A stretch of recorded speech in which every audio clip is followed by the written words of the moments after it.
வணக்கம் நேயர்களே. இன்று நாங்கள் தொழில்நுட்ப ரீதியிலாக பெரிதும் வளர்ந்து விட்டோம். எந்தெந்த நாடுகளில் என்னென்ன நடக்கிறது என்பதை நாங்கள் டிப்ஸில் உள்ளங்கையில் வச்சு பார்த்து கொண்டிருக்கிறோம் இல்லையா? அந்த அளவுக்கு வளர்ந்திருக்கிறது. நாங்கள் கேட்கின்ற பாடல்கள், பார்க்கின்ற திரைப்படங்கள் எல்லாம் எங்கள் மொழி தாண்டி வேறு மொழி பாடல்களை கேட்கின்றோம், படங்களை ரசிக்கின்றோம். இவ்வாறு எங்களுடைய தொழில்நுட்ப உலகில் நாங்கள் முன்னேறி கொண்டு போகிறோம். ஆனால் ஒரு நாட்டினுடைய ஜனாதிபதி தன் நாட்டு குடிமகன் இன்னொரு நாட்டின் பாடல்களை கேட்டதற்காகவும் இன்னொரு நாட்டின் படங்களை தன்னுடைய ஃபோனில் பகிர்ந்ததாலும் பொது வழியில் வைத்து அவருக்கு தூக்கு தண்டனை நிறைவேற்றியிருக்கிறார். இந்த காலத்தில் இப்படி ஒரு நாடா, அந்த நாட்டுக்கு இப்படி ஒரு ஜனாதிபதியாண்டு நீங்கள் யோசிக்கலாம். சில நேயர்கள் கெஸ் பண்ணியிருப்பீங்கள் அது எந்த நாடு, இந்த தலைவராக இருக்கக்கூடும் என்று.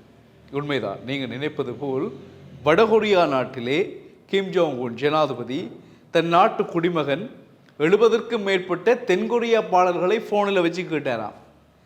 அதே போல் தென்கொரிய படங்கள் சிலவற்றை தன் ஃபோனில் பகிர்ந்திருக்கிறார்.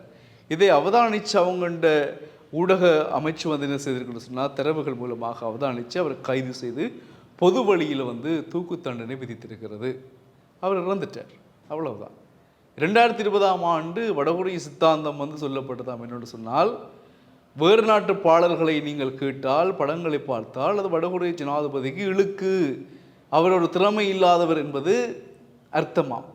வடகொரியாவில் இருக்கிற குடிமகன் வேறு நாட்டு பாடல்களை கேட்டாலோ படத்தை பார்த்தாலோ அது அந்த நாட்டு ஜனாதிபதிக்கு இழுக்கு, அதனால் கேட்கக்கூடாது, பார்க்கவும் கூடாது. இவர் கேட்டு ஹிப்ஹாப் பாடல்கள், இந்த ஹிப்ஹாப்னு சொல்லுவாங்க இல்லையா, ட்ரெப் இல்லாமல் கேட்டிருக்கார்.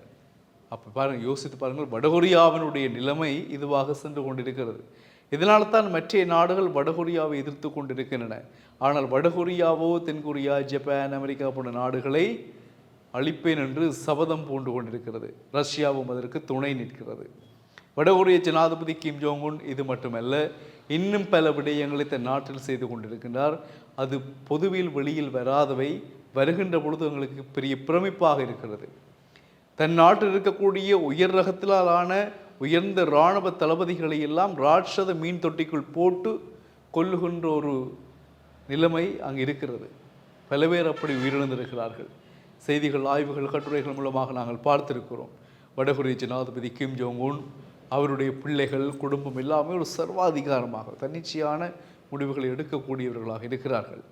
எந்த நம்பிக்கையில் அவர்கள் மற்ற நாடுகளை எதிர்க்கிறார்கள் என்பது உண்மையில் தெரியாது. ஆனால் அடிக்கடி ஏவுகணை பரிசோதனைகள், அதுகள் இதுகள் என்று சொல்லி இராணுவ ரீதியிலாக மற்ற இராணுவங்களை, நாடுகளை பதற வைத்து கொண்டிருக்கிறார்கள். இன்றும் வடகொரியா என்றால் ஒரு பயமான சூழ்நிலை இருக்கிறதாக ஒரு எண்ணப்பாடு இருக்கிறது. ஏனென்றால் ரஷ்யாவுக்கே சில ஆயுதங்களை அனுப்பிய பெருமை வடகொரியாவுக்கு இருக்கிறதாக கடந்த வார செய்திகளில் நாங்கள் பார்த்திருக்கிறோம். எனவே வடகொரியா நாடு ஒரு மர்மமான நாடு என்பது ஊர்ஜிதமாகிறது. இவ்வாறான செய்திகளை நாங்கள் பார்க்கின்ற பொழுது, ஹிப்ஹப் பாடல்களை கேட்டபடியினால் 22 வயது இளைஞர் வடகொரிய அதிபரினால் பொது வழியில் வைத்து தூக்கு தண்டனை நிறைவேற்றப்பட்டதற்கு காரணமாகிறார்.